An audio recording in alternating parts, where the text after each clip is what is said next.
우리는 지난주부터 이제 여호수아서를 함께 묵상하고 있습니다.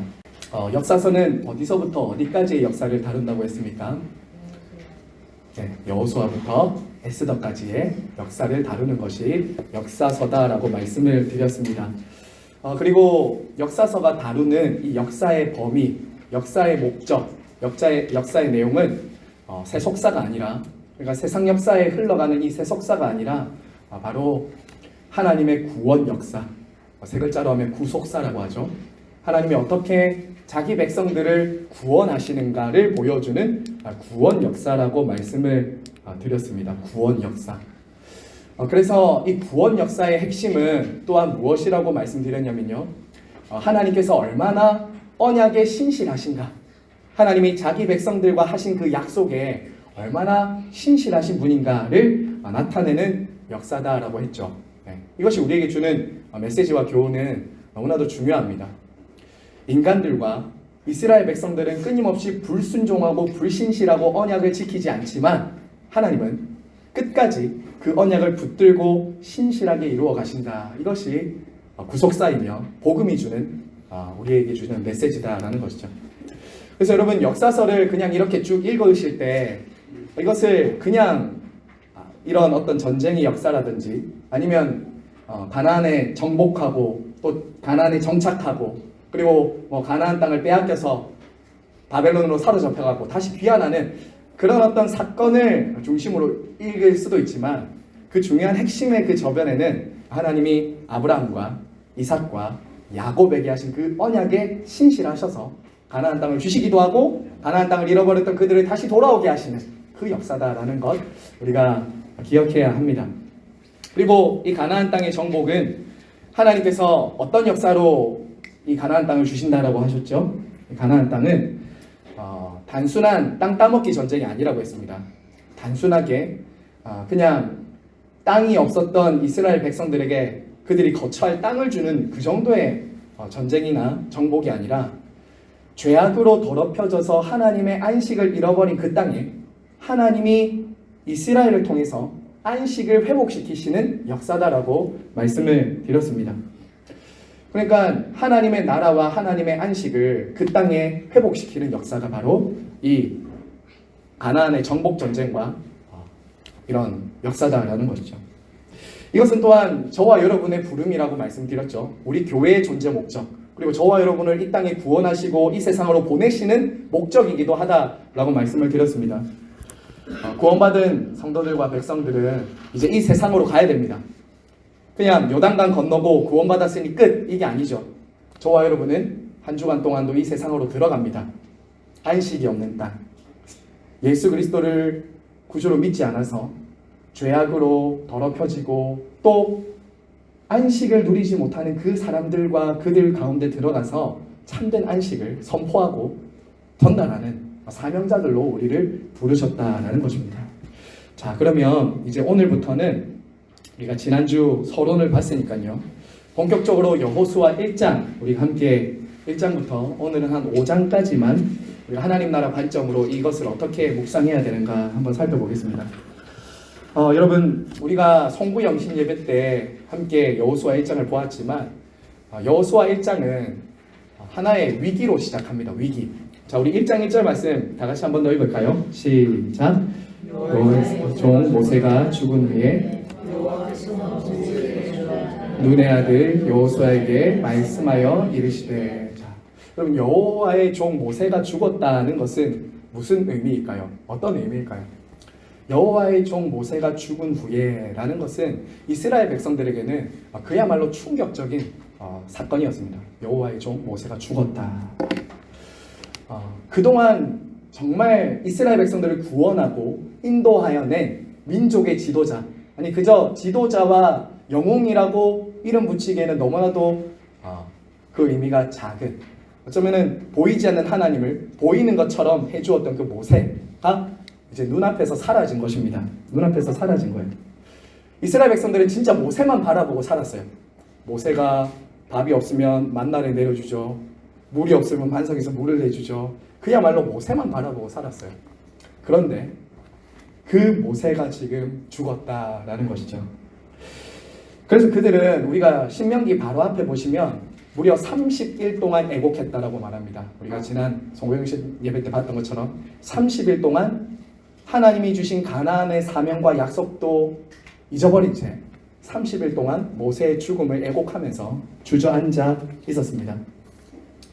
하지만 여러분, 모세는 죽었어도 하나님은 죽지 않으셨습니다. 하나님 죽지 않으셨어요. 모세가 죽었다고 해서 하나님의 역사가 끝난 것이 아니다라는 것이죠. 여러분, 물론 인간적으로 보면 아쉬운 부분이 있습니다. 그렇죠? 인간적으로 보면 아쉬운 점이 있어요. 그리고 모세가 여러분 하나님이 데려가실 때 그의 기력도 눈도 쇠하지 않았다고 했습니다. 충분히 더 갈 수 있었어요. 가나안으로 충분히 갈 수도 있었다고요. 근데 여러분, 모세가 여호와의 종이었다는 진면목이 어디서 나타나는지 아십니까? 하나님이 그만하면 그만한다는 것. 이게 여호와의 종이죠. 종은 그래야 됩니다. 하나님이 여기까지다 라고 하면 그만하는 거죠. 나의 부르심, 나의 시대가 끝났다는 것을 모세는 알고 정확하게 자신이 할 역할을 끝냈다는 거죠. 주저하지 않고 여호수아에게 자신의 갈 길을 인도하도록 하는 것이죠. 여러분, 사실 문제는 지금 이렇게 떠나가는 모세보다 사실은 남아있는 여호수아와 백성들이 더 걱정이에요. 사실 그렇지 않습니까? 모세는 하나님이 하시는 그 역할까지 딱 하고 가면 돼요. 근데 남겨진 여호수아와 백성들이 사실은 더 문제인 거죠. 그래서 우리가 1장을 보았지만 하나님께서 이스라엘 백성들과 여호수아에게 주는 메시지 제일 핵심이 뭐였어요? 두려워하지 말라는 거죠. 두려워하지 말라. 두려움이 들 수밖에 없죠. 눈에 보였던 모세, 그동안 의지했던 모세가 없어지니까 마치 하나님도 없는 것처럼 두려워하고 있는 거지. 그래서 하나님은 뭐라고 하세요? 내가 모세와 함께 있었던 것처럼 여호수아와 함께하고 너희와 함께 할 것이다 라고 말씀을 하시잖아요.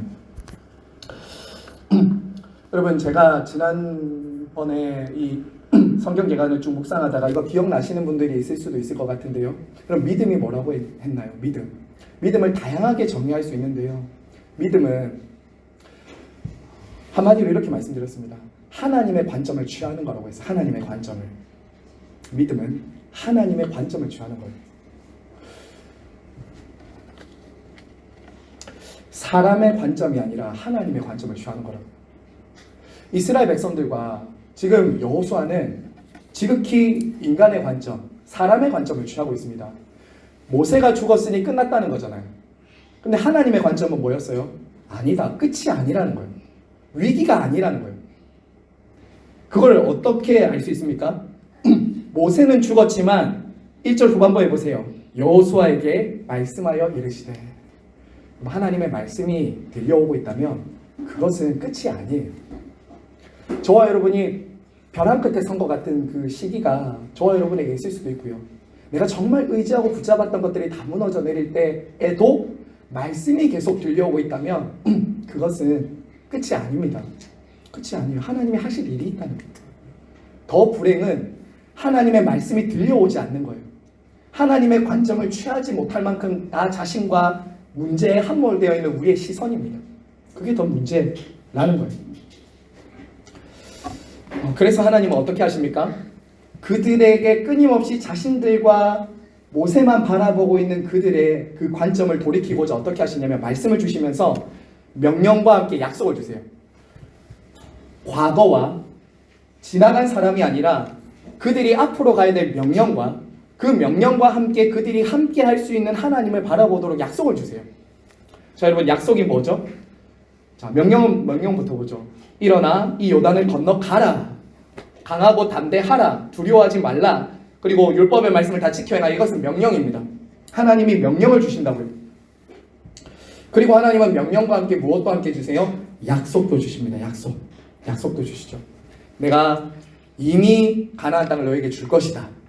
내가 모세와 함께 있었던 것 같이 너희들과 함께 할 것이다. 그리고 어디로 가든지 형통케 할 것이다. 이 약속을 이스라엘 백성들에게 주시는 것이죠. 자, 여기서 한 가지 명령이 뭐죠? 한 가지, 이제 이스라엘이 여호수아가 이 가나안 땅을 정복할 수 있는 가장 중요한 핵심적인 명령, 그것은 무엇이냐면요, 바로 여호와의 율법을 순종하라는 겁니다. 여호와의 율법을 가까이 하고 그 말씀대로 지켜 행하라는 것이죠. 그렇게 할 때 여러분 어떻게 한다고 했죠?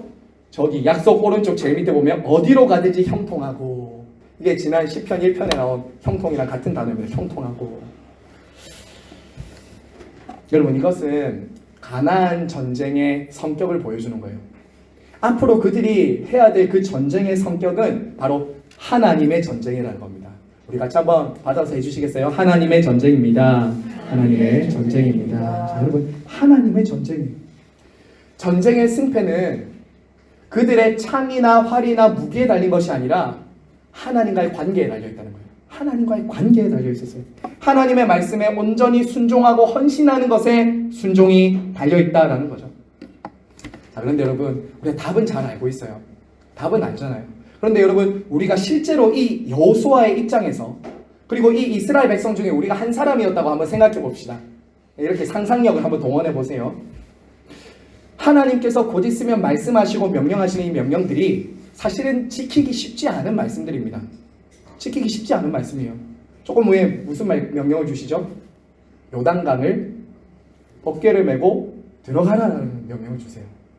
그리고 여리고성을 돌아라는 명령을 주세요. 이런 명령은 사실은 상식적이지는 않습니다. 그렇죠? 그리고 나중에 여리고성에 들어가서 하나님께서 어떻게 말씀하시냐면요, 아무것도 그 성에 있는 것을 취하지 말라고 하세요. 아무것도 취하지 말라고 하세요. 사실은 이것은 굉장히 어려운 시험이에요. 이스라엘 백성들 눈에 보이는 걸 거절하라는 거잖아요. 돈도 보이고 옷도 보이고 금도 보이고 취할 것이 다 보이는데 취하지 말라는 거예요. 이런 명령들은 사실은 지키기는 쉽지 않은 명령들입니다. 자, 그런데 하지만 하나님은 그러한 명령에 온전히 순종할 때 승리를 주시겠다는 거예요. 이게 믿음의 사람들이 살아가야 될 길이라는 거죠. 자, 여러분 우리가 지난주에 주일날 보았던 복 있는 사람이 바로 이와 같은 삶을 산다는 거예요. 승리와 열매는 하나님의 말씀 율법을 주야로 묵상하면서 그 말씀에 뿌리 내리는 사람들에게 맺혀지는 열매라는 거예요. 그 승리는 열매예요. 철을 따라 열매 맺는 것, 말씀과 은혜의 뿌리를 내리고 있으면 맺힌다는 거죠. 세상의 편법, 세상의 요령, 쉬운 길로 여러분 가면은 즉각 효과는 있어 보입니다. 하지만 하나님의 백성들은 그렇게 세상의 편법이나 요령을 따라서 살도록, 그렇게 해서 승리를 얻도록 부름받고 있지 않다는 거예요. 오직 하나님의 율법, 하나님의 말씀을 중심으로, 하나님 중심으로 살아가도록 부름을 받고 있는 것이죠. 하나님 중심으로 살도록 부름받는 거예요. 그렇게 할 때 개인과 교회를 통해서 하나님의 역사가 이루어지고 하나님 나라가 세워지게 되는 것이죠. 여러분, 그리고 우리 주님은 여호수아에게 말씀하셨던 것과 동일하게 우리에게도 약속을 주셨죠. 마태복음 28장 18절에서 20절에서 주님 이렇게 약속하셨죠. 너희는 가서 모든 민족을 제자로 삼아 아버지와 아들과 성령의 이름으로 세례를 주고 라고 하셨을 뿐만 아니라 그 명령 아래 위로 하나님이 약속도 주셨죠. 하늘과 땅의 모든 권세를 내게 주셨다. 그리고 내가 세상 끝날까지 너희와 함께 있겠다. 약속을 주셨죠. 항상 우리 주님은 명령만 주시는 것이 아니라 약속도 주신다고요. 저와 여러분의 힘으로 열매 맺는 것이 아닙니다. 저와 여러분의 힘으로 세상과 싸워서 이길 수 있는 것이 아니라 우리에게 말씀하시고 명령하시고 순종을 요구하시는 하나님과 함께 할 때, 그분을 의지할 때 승리하고 열매를 맺을 수 있는 거죠. 그래서 성도들은 두려워하거나 염려할 필요가 없습니다. 불안해하고 두려워할 필요가 없어요. 왜요?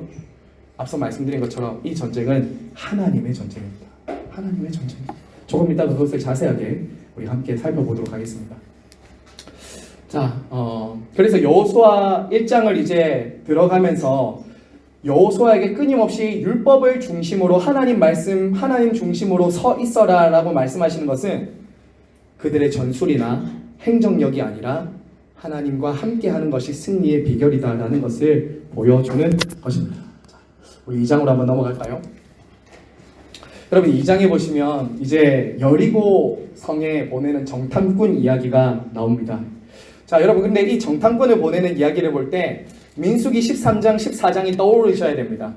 민수기 13장 14장이 떠오르셔야 돼요. 이때 어떤 일이 일어나죠?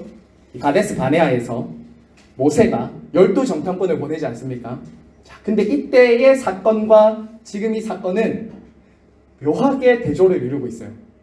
보낸 사람은 12명과 2명이지만 너무나도 다른 대조적인 모습을 보였다는 거예요. 여러분, 이때 12정탐꾼 1세대의 그 출애굽 1세대는 어떻게 했습니까? 실패했죠.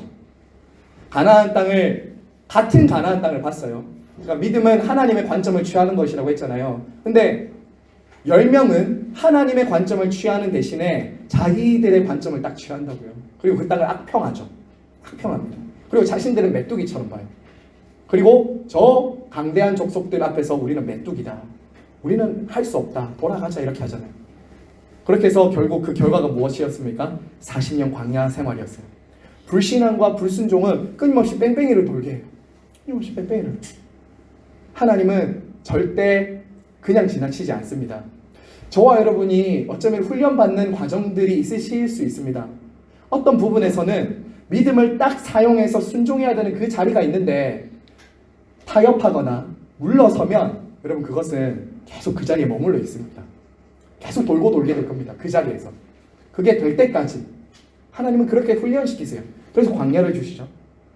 그리고 이제 여호수아 2장에 와서는 그 가데스 바네아의 실패가 역전되는 거예요. 믿음의 사람 2명, 이 2사람을 통해서 하나님은 이 가나안 땅을 주겠다고 약속하시는 거죠. 자, 우리 여러분 여리고성 한번 볼까요? 여리고성 제가 여러 사진들도 막 찾아두었는데 대표적인 이 사진을 하나 가져와 봤습니다. 이건 그 당시에 이제 여리고 지질학자들과 고고학자들이 이제 그 땅을 탐사하고 이렇게 모형도를 그린 것인데요. 그럼 여리고라는 이 지역은 해발 1000m에서 4000m 사이에 있는 그 구릉지대를 가리켰습니다. 여리고라는 그곳은. 그래서 여러분 그 기억나시죠? 성경에 보면 여리고로 내려가는 길 있지 않습니까? 여리고로 내려간다라고 할 때 그 강도 만난 사람이 여리고로 내려갈 때 이 지역은 말 그대로 해발 1000m에서 4000m 사이에 있는 이 굉장히 높은 구릉의 광야 같은 지역이었어요. 광야 같은 지역이었습니다. 자, 그리고 당시에 이 성의 모형도를 보시면 그리고 성이 지금 봐도 굉장히 견고해 보이죠. 두 겹으로 돼 있었습니다. 두 겹으로. 내성과 외성으로 이렇게 견고하게 지어져 있었던 천연 요새와도 같은 곳이었습니다. 자, 이곳에 이제 두 정탐꾼이 들어가는 거죠. 두 정탐꾼이 들어가서 어디에 숨어 들었습니까? 누구의 집이었죠? 라합의 집이었습니다. 자, 이때 라합이 이제 아마 성벽 외벽에 있었을 것이라고 추정을 하거든요. 그래서 나중에 집 밑으로 달아내리잖아요. 그렇게 해서 그렇게 추정을 하는데 우리가 이 라합이라는 여자를 좀 주목해 볼 필요가 있죠. 라합은 이방 여인이었습니다. 그리고 기생이었어요. 그런데 어떻게 하냐면 하나님에 대한 신앙 고백을 합니다. 자기들이 들어보니까 이스라엘 백성들이라는 이들이 지금 가나안으로 들어오는데 하나님께서 애굽에서부터 한 일과 그리고 요단강 동편에서 전쟁에서 이기게 하신 막 소식들을 들은 거예요. 그러니까 자기들의 마음이 다 녹아내렸다라고 하면서 하나님이 이 땅을 너희들에게 주실 것이라고 이방 여인의 입을 통해서 정복에 대한 확신을 주시는 거죠. 그렇죠. 이방 여인을 통해서. 그리고 이 여자가 이제 하나님 앞에 그 가나안 두 정탐꾼 앞에 얘기하죠. 당신들이 이 땅을 차지할 때 우리를 기억해 주십시오. 이렇게 이제 그들을 숨겨주고 어쩌면 발각 때문에 자기들도 죽을 수 있잖아요. 그렇지만 이 두 정탐꾼을 숨겨주고 하나님에 대한 신앙 고백을 하면서 자신들의 가족을 맡겼던 것이죠. 그리고 야고보서에 보면 이 라합의 행동을 믿음의 행동이라고 말합니다. 그러니까 하나님을 믿었기 때문에 이 두 정탐꾼을 숨겨줬다라고 말하는 거죠. 그리고 그 믿음 때문에 구원받은 것입니다. 자, 여러분 여기서 우리가 볼 수 있는 게 뭐죠? 이방인이라도 믿음으로 구원받는다라는 거예요. 이방인이라도 믿음으로 구원받는다. 가장 비천한 신분이었어요. 여리고에서도 기생이었습니다. 하지만 하나님 앞에 항복하는 사람, 믿음으로 하나님을 고백하고 나오는 사람은 하나님이 구원하신다라는 것을 이것을 통해서 보여준 거죠. 그리고 라합의 이름이 나중에 어디에 등장하죠? 또 신약의 마태복음 1장에 등장하죠. 그만큼 라합이 믿음으로 하나님의 일에 동력하고 동참하는 것을 하나님 기뻐하셔서 예수 그리스도의 족보에 넣어주는 그 영광스러운 자리에 불러주셨다라는 거죠. 저와 여러분도 마찬가지입니다. 이스라엘 백성들이 아닙니다. 저희도 이방인이었습니다. 하지만 누군가에 의해 들려준 하나님의 역사, 복음을 듣고 여러분은 예수님 앞에 항복하고 믿음으로 나온 사람들이기 때문에 그 예수 그리스도의 족보에 들어가게 된 것이죠. 이것이 우리는 라합과 같은 믿음을 가진 사람들이다라고 우리는 받아들입니다. 자, 우리 그 다음 장으로 한번 넘어가 보겠습니다. 자, 이제 3장입니다. 그럼 3장에 보시면 이제 요단강을 건너는 장면이 나옵니다. 여러분 이때 요단강을 건너는 시기가 언제라고 성경은 말하냐면요, 추수 때라고 말합니다. 추수 때. 이걸 추수 때는 뭐라고 되어 있냐면요, 볼까요? 자, 추수 때는 항상 물이 넘친다라고 말하죠. 자, 그 장면이 어디 있습니까? 자, 추수기에는 몇 절에 있죠? 15절입니까? 네, 15절 한번 보세요. 요단이 곡식 거두는 시기에는 항상 언덕에 넘치더라. 궤를 맨 자들이 요단에 이르며 궤를 맨 제사장들이 발에 물가에 잠기자. 자, 지금 그러니까 뚝에 넘치는 상황입니다. 온천천 한번 이렇게 넘칠 때 여러분 들어가지 마세요 이렇게 하잖아요. 근데 지금 이 상황은 그냥 물이 찰랑찰랑 이렇게 발을 딛고 건널 수 있는 상황이 아닙니다. 진짜 말 그대로 뚝에서 흘러 넘치는 그런 범람하는 시기였어요. 추수기는. 자, 그러니까 지금 사실은 이 요단강을 건너려면 두 가지 중에 하나는 해야 되겠죠. 뭘 해야 될까요? 돌다리를 만들던지 아니면 기다리는 거예요. 상식적인 생각 아닐까요? 야, 기다리자. 지금 추수기니까 좀 기다려야 되지 않을까? 라고 할 수 있죠. 그리고 두 번째는 돌다리라도 한번 만들어 보자 라고 해야 됩니다. 자, 그런데 하나님의 생각은 너무나도 다르시죠. 하나님 뭐라고 말씀하십니까? 하나님은 이스라엘 백성들에게 언약궤를 맨 제사장들이 먼저 발을 디드라 라고 말씀하시죠. 먼저 발을 디드라 라고 말씀하시는 거예요. 그리고 그 뒤를 이스라엘 백성들이 따라가도록 하신 거죠. 자, 그러자 어떤 일이 일어났습니까? 17절에 보시면 마지막 보세요. 모든 이스라엘은 그 마른 땅으로 건너갔더라. 자, 여러분 이 장면을 볼 때 우리는 또 출애굽기의 말씀이 생각나죠. 홍해의 기적의 재현이죠. 홍해의 기적이 재현이 되는 거예요. 야, 언약궤가 상징하는 것이 무엇이었습니까? 언약궤가 상징하는 것, 하나님의 인재, 하나님의 말씀, 하나님의 약속이 상징하는 말씀을 딱 앞세우고 제사장들이 먼저 발을 디뎠을 때 물이 위에서부터 쌓이고 마른 땅처럼 건넜다는 거예요. 이게 이제 하나님의 전쟁이라는 것을 먼저 보여주는 거죠. 하나님이 앞서 싸우신다는 거예요. 출애굽 때 10가지 재앙을 내리시고 홍해를 가르셨던 그 하나님께서 애굽보다 더 강대한 저 가나안 족속들과 이 요단강을 마르게 하시면서 너희들과 함께하며 싸우겠다라는 것을 보여주신 사건이라는 거예요. 그 사건입니다. 이제 이스라엘은 앞으로 이 가나안 정복에서 오직 무엇만 따라가면 됩니까? 하나님의 말씀, 하나님의 언약궤만 따라서 가면 승리한다라는 것이죠. 여러분 이것을 우리가 늘 한번 염두에 보세요. 정말 그곳에 나는 발을 디딜 수 있는가?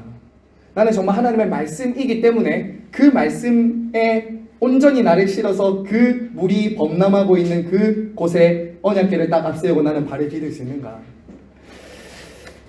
여러분 믿음은 그런 거예요. 하나님이 말씀하시면 단순하게 발을 내딛고 그분을 뒤따르는 것. 뒤따르는 것이 믿음이다라는 거죠.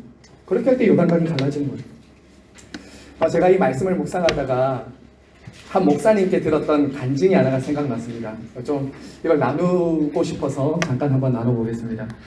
제가 예전에 한 목사님으로부터 들었던 간증인데요. 그리고 목포에 가면 디아코니아 수도원이 있습니다. 디아코니아 수도원. 거기 가면 여성분들이 계시는 수도원이거든요. 근데 이 목사님이 그곳에 가서 이제 묵상하고 기도하고자 그곳에 간 거예요. 디아코니아 수도원에. 그곳에 가면 어떤 것이냐면요, 주님의 순환을 이렇게 그려주는 14처가 있습니다. 주님의 죽으심과 고난을 묵상할 수 있는 14처가 있어요. 그럼 혹시 보신 적 있으십니까? 저기 남한산성 같은 데 가면은 기도원이나 아니면 수련원 가면은 예수님의 오심, 십자가의 죽으심, 그리고 그분의 십자가에 달리시고 그다음에 무덤에 묻히심 이런 것들 14처라고 하거든요. 묵상할 수 있도록 한 번 가서 그 앞에서 말씀 읽고 묵상하고 또 가는 이런 14처가 있어요. 근데 이 디아코니아 수도원에서는 그때 사람들을 이렇게 불러 모아서는 십자가를 실제로 십자가를 지고 이제 따라 올라가는 이런 이제 묵상의 시간을 가졌다고 합니다. 이 목사님도 이제 이 디아코니아 수도원에서 하는 그 묵상을 함께 하고자 십자가 이렇게 좀 투박한 자기 몸만한 이 십자가를 딱 메고는 이제 올라간 거예요. 올라가고 있었습니다.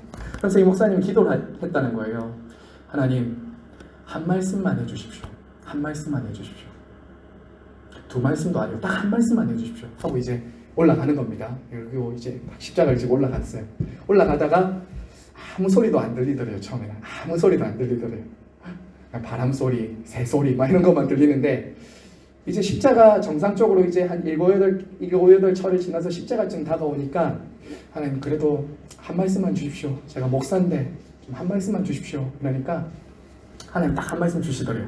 십자가 좀 가까이 왔을 때 나를 따르라 이 말씀 주시더래요. 나를 따르라.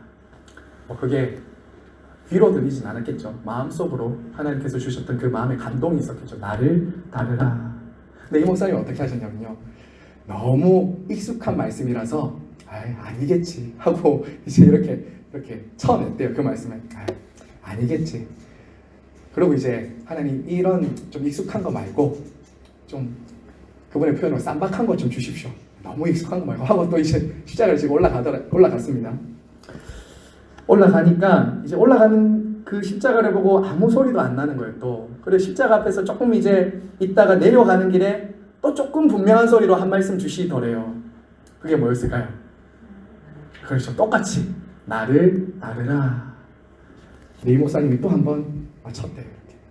아니야. 너무 익숙하다. 너무 익숙하다. 그리고 이제 하나님이 오늘 나에게 주시는 말씀이 없나 보다 하고 이제 내려오는 거예요. 정상에서 이제 쭉 내려오고 있는데 그래도 한 번 더 하나님 한 말씀만 주십시오. 그러니까 이번에는 이렇게 하셨다는 거예요. 나를 따르라 하면서 좀 더 크고 분명하게 말씀해 주시면서 이번에 각주를 다셨더라는 거예요. 각주. 뭐라고 말씀하셨냐면요. 네가 뭘 아냐. 내 앞에서 깔짝대지 좀 마라. 내 앞에서 깔짝대지 좀 마라. 나를 따르라는 것은 내 뒤로 물러서라는 것이다. 내 뒤로 물러서라는 것이다. 네가 어디까지 볼 수 있냐? 네가 어디까지 볼 수 있냐? 네가 지금 내 앞서가고 있지 않냐? 나를 따르라는 것은 내 뒤로 물러서라는 것이다. 이 말씀을 이제 해주시더라고요. 제가 그 이야기를 듣는데 제가 이 마음이 들었어요. 우리는 다 예수님을 따른다라고 하잖아요. 주님의 제자입니다. 말씀을 따라간다라고 말하는데요. 우리는 자주 우리의 생각과 경험과 삶의 방식이 때로는 하나님을 자주 앞설 때가 많은 것 같아요. 때로는 하나님의 말씀이 내가 원하는 말씀이 아니면 때로는 그걸 쳐내기도 하고요. 때로는 하나님이 앞서가고 계시다는 것을 잊어버린 채 내가 하나님보다 내 경험과 내 생각과 내 감정과 내 기분, 내 방법, 내 시간이 더 옳은 것처럼 하나님보다 앞서갈 때가 참 많다는 거죠. 여러분, 이 가나안 정복을 보세요. 전혀 다른 방식의 싸움을 우리들에게 계속 요구하시는 거예요. 늘 하나님이 그렇게 일하시는 건 아니겠죠. 우리의 상식, 합리적인 이성, 우리의 경험, 우리의 방식 이것들을 다 무시한 채 비합리적이고 신앙은 그런 것만은 아닙니다. 하지만 때로 하나님의 말씀은 우리의 경험을 초월하세요. 우리의 생각도 초월하세요. 우리는 자주 하나님보다 내가 앞서갈 때가 많은 겁니다. 여러분, 믿음은 무엇인가요? 믿음은 제가 오늘 믿음에 대한 얘기를 자꾸 드리는 이유가 하나님의 나라는 믿는 자가 누릴 수 있기 때문에 믿는 자. 믿음 있는 사람만 누리는 거예요. 그 하나님의 나라. 여러분, 믿음은 항상 하나님의 말씀 뒤에 하나님의 말씀이 옳고 하나님의 말씀이 선하다는 것을 믿고 딱 뒤로 물러나요. 딱 뒤로 물러나요. 저는 그래서 이런 기도를 아까 했어요. 하나님의 뒤꿈치를 좀 보여주십시오. 이런 기도를 했어요. 제가 하나님의 뒤꿈치. 주의 말씀은 내 발의 등이요 내 길의 빛이라고 하잖아요. 한 발짝 그 등의 빛이 발의 등이라는 것은 그 당시에 그 바로 발 앞을 보여주는 거, 한 걸음을 보여주는 거거든요. 여러분 그런 말씀의 은혜를 늘 사모하셔야 돼요. 그리고 그 말씀이 들려지면 하나님은 옳고 나는 틀립니다라고 하고 그 말씀에 단순하게 순종해야 돼요. 요단강 그거 어떻게 배 만들어야지, 수영해야지, 돌을 낳아야지. 하나님 말씀은 굉장히 단순하지만 우리들의 믿음을 요구하시는 거예요. 자, 우리가 하나님 말씀을 순종할 때 하나님의 역사를 경험하게 될 것입니다. 자, 우리 4장 넘어가겠습니다. 오늘 5장까지 할 텐데요. 4장. 4장은 오늘 제가 추가한 부분이라서 거기 아마 강의안은 없을 것입니다. 간단하게 말씀드리면 이제 4장은 요단강을 건넌 후 기념비를 세우라는 것입니다. 기념비. 자, 여러분 기념비는 어떤 것이죠? 기념비. 그것을 볼 때마다 무엇을 생각해야 되는 거예요. 어떤 일을 늘 잊지 말고 생각하라는 거예요. 그래서 저희들 6.25 기념비도 있고 그 다음에 한글날을 위한 세종대왕 기념비도 있고 그걸 볼 때마다 누군가를 생각하는 거죠. 우리는 자주 잊어버리기 쉽거든요. 사람이 망각의 동물이라고 하잖아요. 우리는 하나님이 베푸셨던 그 큰 은혜를 자주 잊어버려요. 자, 그런데 이 길갈에 12돌을 세우라고 하신 이유가 무엇이냐면요. 이유는 딱 하나예요. 이스라엘 자손의 지파들의 수대로 돌을 한 개씩 취하여 어깨에 매는데 우리 6절 빨간 글자 한번 읽어볼까요? 시작. 너희 조상이 물어 가로되 이 돌들은 무슨 뜻이뇨 하거든. 저 밑으로 또 빨간 글자 보겠습니다. 이스라엘 자손에게 영영한 기념이 되게 하라. 네. 한마디로 길갈에 세운 그 12돌은 신앙 전수를 위해서 세우셨던 거예요. 신앙 전수요.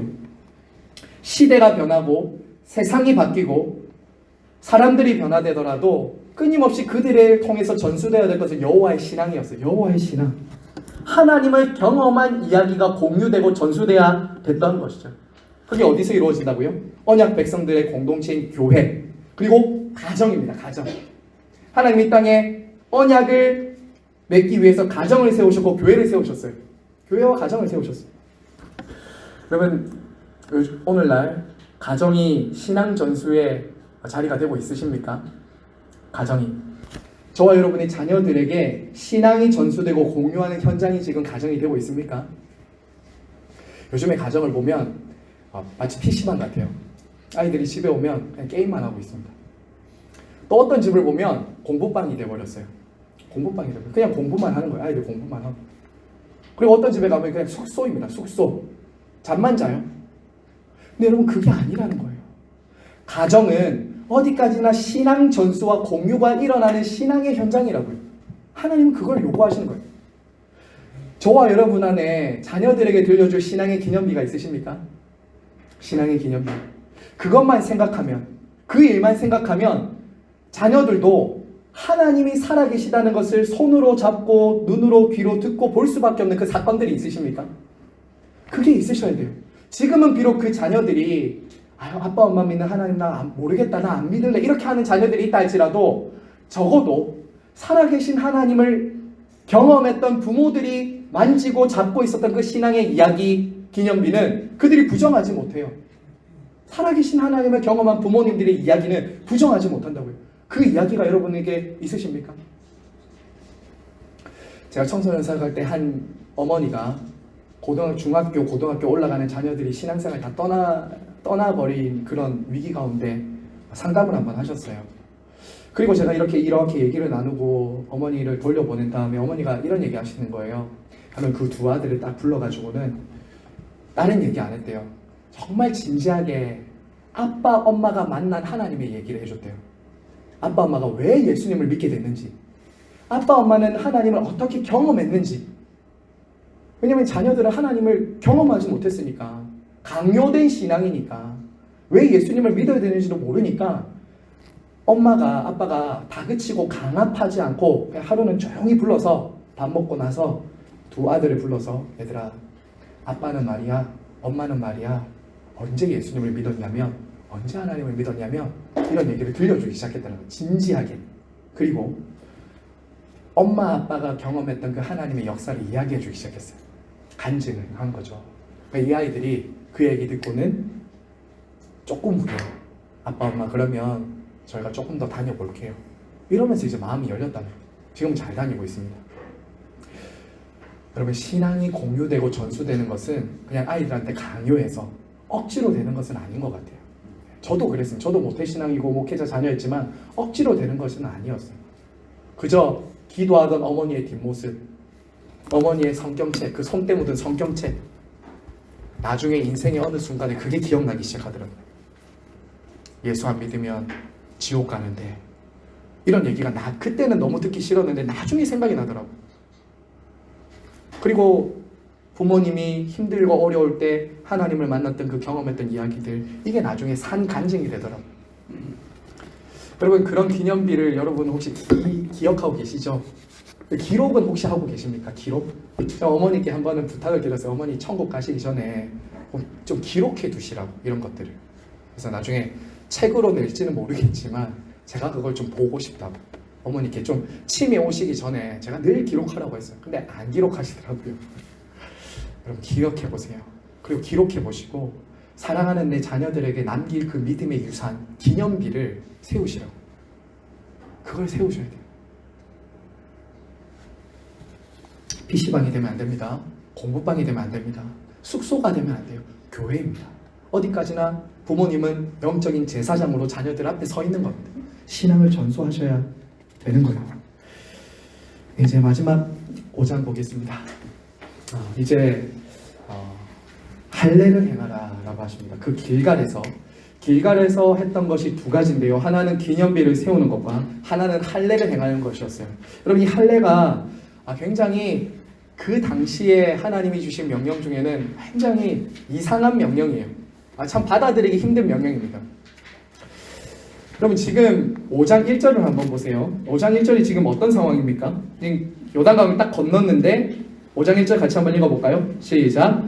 요단 서쪽의 아모리 사람의 모든 왕들과 해변의 가나안 사람들의 모든 왕들이 여호와께서 요단물을 이스라엘 자손들 앞에 말리시고 우리를 건너게 하셨음을 듣고 마음이 녹았고 이스라엘 자손들 때문에 정신을 잃었더라. 야, 여러분, 전쟁은 물론 군사력의 싸움이기도 하지만 이 기세의 싸움이잖아요. 기세.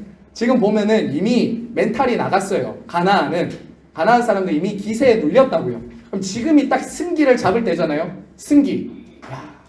이제 막 조금만 무장해서 가면은 이미 겁을 다 먹고 있기 때문에 그 땅은 차지한 것과 다름없는 상황입니다. 그런데 뭘 하라고 하냐면 할례를 하는 거예요. 굉장히 위험한 일입니다.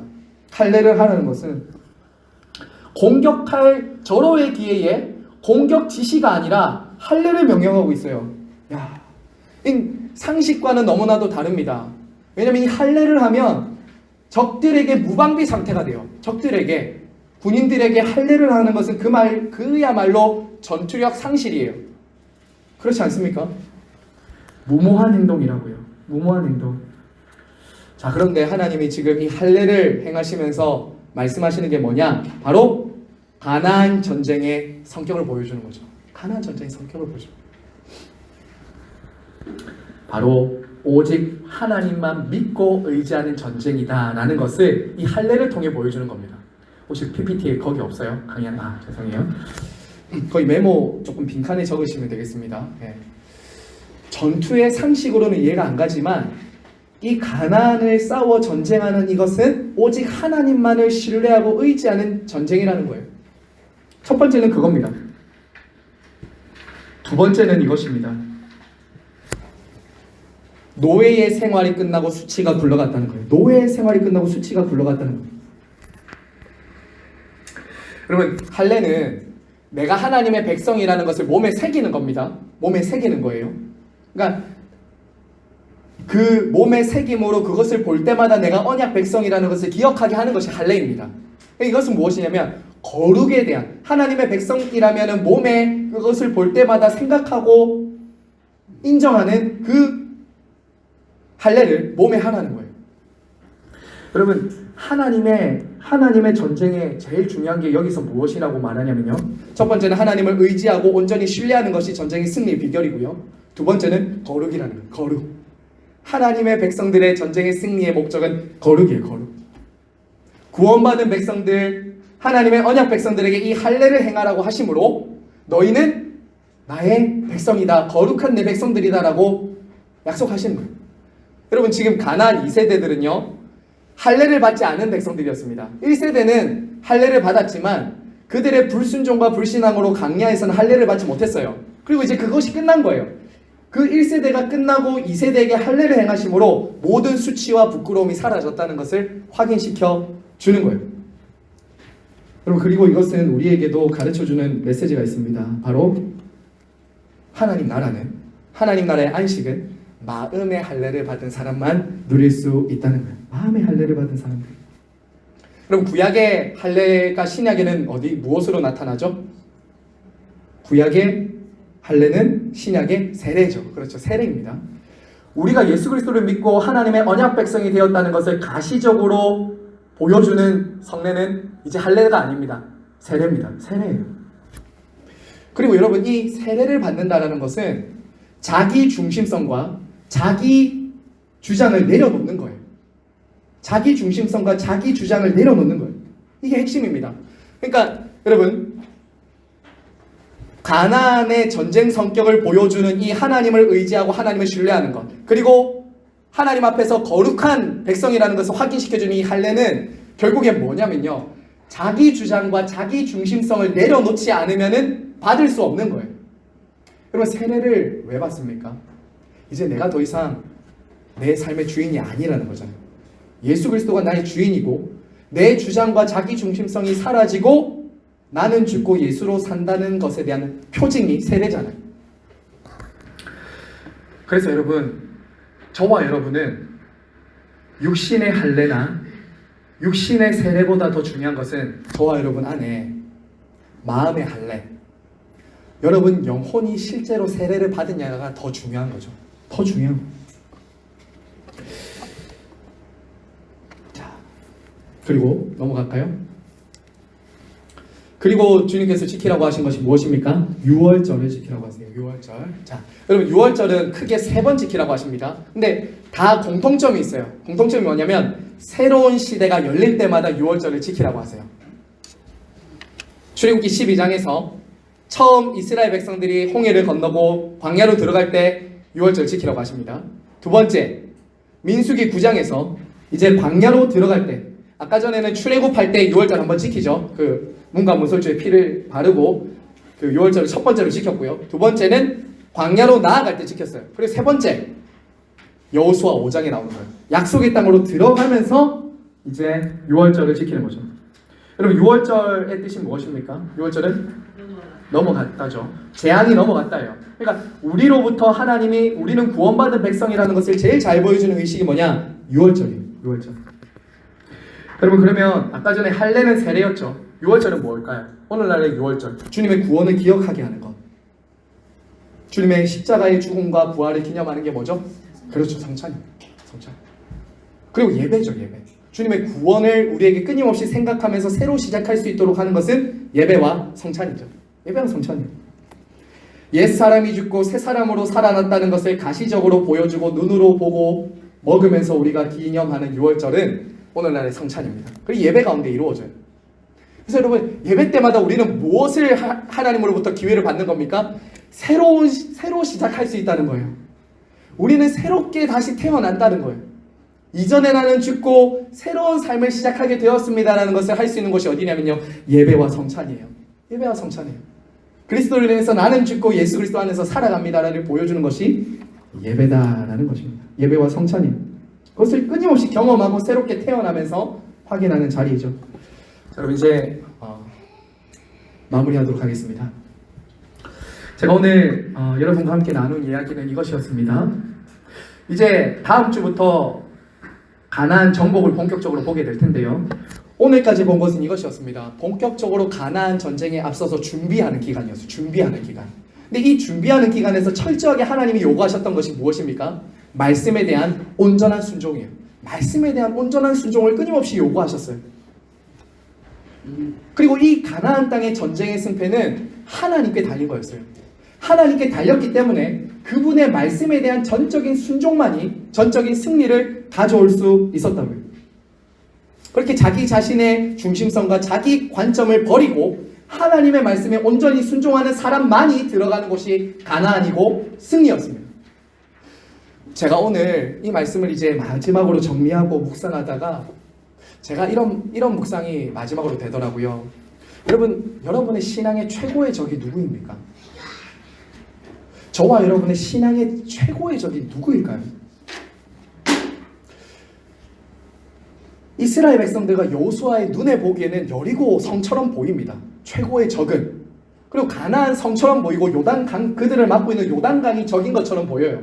근데 제가 오늘 이 말씀을 마지막으로 묵상하다가 우리의 최고의 적은 외부가 아니라 내부이고 나 자신이라는 자아라는 적이 제일 크다는 것을 우리는 생각하게 됩니다. 왜 끊임없이 우리가 믿음으로 살고 순종하지 못할까? 상황과 환경이 아니라 나죠. 자아죠. 결국 자아입니다. 끊임없이 자기 중심적으로 치우치는 자아, 하나님의 관점 대신 내 관점과 내 기분과 내 상황을 취하려고 하는 자아, 하나님의 말씀과 약속보다는 지금 당장 눈앞에 있는 그 욕심을 취하고자 하는 자아, 이 자아를 성령과 말씀에 굴복시키지 않으면 우리는 승리할 수가 없는 전쟁이에요. 절대 승리할 수 없습니다. 여호수아 전쟁은 결국에는 가나안 정복 전쟁인데 그 가나안은 우리 안에 있는 하나님을 거스르고 불순종하는 자아와의 전쟁이 이기지 못하면 이길 수 없는 전쟁이에요. 이길 수 없어요. 우리의 전쟁의 핵심은 이것입니다. 여호수아를 통해서 믿음의 눈으로 바라보고 그 땅을 정복할 것인가? 아니면 불신하고 불순종함으로 가나안에서 멸망받고 쫓겨나는 전쟁을 할 것인가? 사랑하는 여러분, 우리가 온전히요 하나님의 성령과 말씀에 순종하면 우리 안에 하나님 나라가 이미 임하게 될 것입니다. 그 하나님의 나라가 임하면 전쟁은 이기게 되는 것입니다. 그렇게 이기는 것입니다. 하나님의 은혜와 평강, 의와 진리가 우리를 다스릴 때 우리는 이 가나안 전쟁에서 이길 수 있다는 것입니다. 사랑하는 여러분, 하나님의 명령에 따라 하나님의 율법에 따라 저와 여러분이 싸워야 될 가나안이 있습니다. 여러분의 가정에, 여러분의 일터에, 저와 여러분이 살아가는 곳곳에 하나님이 정복하라고 보내시는 가나안이 있는데 그것을 정복하기 전에 여러분 마음을 하나님의 말씀과 성령 안에서 다스림받고 정복하셔야 됩니다. 그게 아니면 백전백패입니다. 칠 수밖에 없어요. 말씀과 성령의 뿌리를 내리고 있을 때 형통한 사람이 되고 열매 맺는다는 것 기억하시는 저와 여러분 되시기를 바랍니다.